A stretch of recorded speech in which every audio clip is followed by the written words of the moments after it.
নমস্কার বন্ধুরা, ওয়েলকাম সবাইকে শুভ স্পোর্টস নিউজ চ্যানেলে। তো বন্ধুরা, কয়েকদিন ধরেই দেখছি একটি নিউজ প্রচুর ঘোরাঘুরি করছে, আর সেই নিউজটা হলো মোহনবাগানকে কেন্দ্র করে।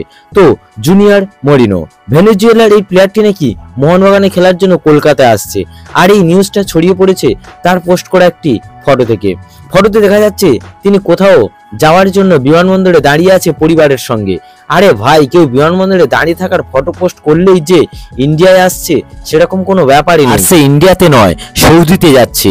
সৌদি আরবের ক্লাব আল হাজেম এই ক্লাবেই সই করেছে, আর তার স্যালারি এই মুহূর্তে শুনলে তোমরা অবাক হয়ে যাবে, যেটা মোহনবাগানের পক্ষে দেওয়া কখনোই সম্ভব হতো না।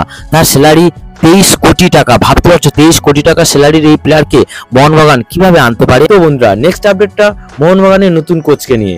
তো তোমরা সবাই জানো মোহনবাগান টিমে চোট আঘাত প্রায় লেগেই আছে, আর তার জন্য মোহনবাগানকে আগের সিজন থেকেই ভুগতে হয়েছে, আর এই সিজনেও কম ভুগতে হয়নি। আর তাই হাবাস এসেই মোহনবাগান টিমের প্লেয়ারদের ফিটনেসের উপরেই বেশি জোর দিয়েছিল, আর তাই তো হাবাস এখন শোনা যাচ্ছে একটা নতুন কোচকেও ফিজিওকে নিয়োগ করেছে। এবার দেখার যে সব প্লেয়ারদের চোট আছে তারা কত দ্রুত চোট কাটিয়ে মাঠে ফিরতে পারে। তো বন্ধুরা, নেক্সট আপডেটটা হলো আইএসএল এর রেফারিদের নিয়ে।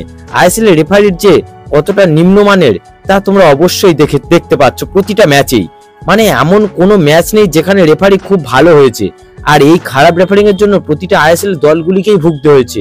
বিশেষ করে মোহনবাগান ও ইস্টবেঙ্গলের বেশি ক্ষতি হয়েছে, আর তাই ডার্বির পরে ইস্টবেঙ্গল কর্তাদের পাশাপাশি মোহনবাগান কর্তারাও রেফারি রাহুল কুমার গুপ্তার বিরুদ্ধে নানা রকম মন্তব্য করেছে। আর এখন শোনা যাচ্ছে ইস্টবেঙ্গল ও মোহনবাগান এএফ এর কাছে রেফারির বিরুদ্ধে প্রতিবাদও জানাবে, আর এটাও করা উচিত, কারণ একটা ম্যাচ পরিচালনার জন্য এআইএফএফ রেফারিদের কাঁড়ি টাকা দিচ্ছে।